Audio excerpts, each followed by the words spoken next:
Now, I want to talk about wine tourism. Do you find it, do you see it growing? I mean, you've had the farm since 2003. How has wine tourism changed since 2003 to now?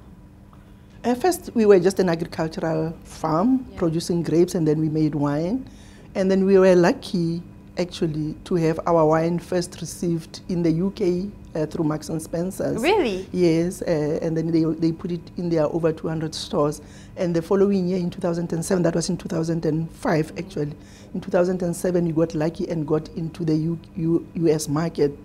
And because of that, people started wanting to find out where does this wine come from. And we got requests from abroad, can you come and visit the farm? Can we? And we didn't have any facility to receive the tourists coming in.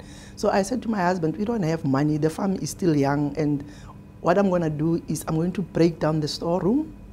I'm going to take out all these tractors, and I'm going to create a tasting room here and a small events room. That's how it started. So we did that, and then we had we could then offer a wine tasting to people coming from abroad and locally.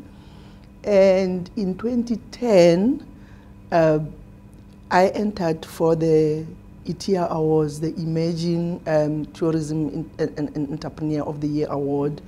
And I was the provincial winner and the national winner of ITIA 2010.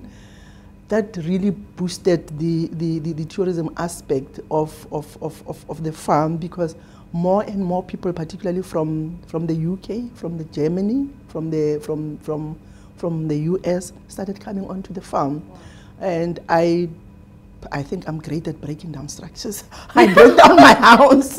I broke down the side of my house using the ITIA Award winnings and converted it into a small guest house, a 4-bedroom guest house. And we also could offer then sleeping accommodation. And now where we are, everything has become small, because there's so much demand of people coming for looking for accommodation, wanting to come and do events. We have done several weddings on the farm, picnics. We have had big picnics on the farm, and we have started offering food now and wine.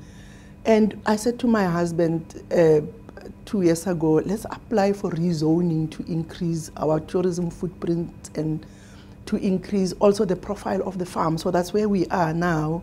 We have received council permissions and rezoning to build a bigger, much bigger guest house. Probably it will have about 40 rooms all put together.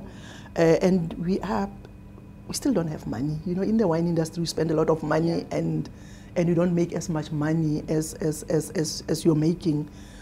So we've decided that we cannot do this alone. We are looking for investors. We are looking for funding options. But I am hoping that in the next 2 years, that we will have a much bigger, good-looking tourism facility on the farm. Now, getting all of these tourists on your farm, what's their perception of South Africa and South African wines? What do you hear from them? I think what brings the tourists to Mohudi is the story and how Mohudi started, and the fact that it is headed by a female. And Germany and the UK love South African wines. South Africa is the number 7 Who wouldn't producer. love South African wines?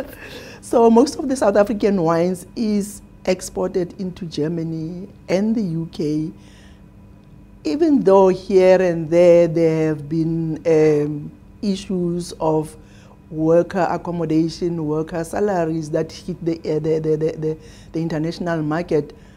That has been looked into, fixed, and we still have lots of tourists loving to come to South Africa. You know, when they come to South Africa, they talk about the friendliness of the people, the open skies and the long days, and and just the pleasantness of their experience in South Africa. So, tourism is bound to grow in leaps and bounds still, and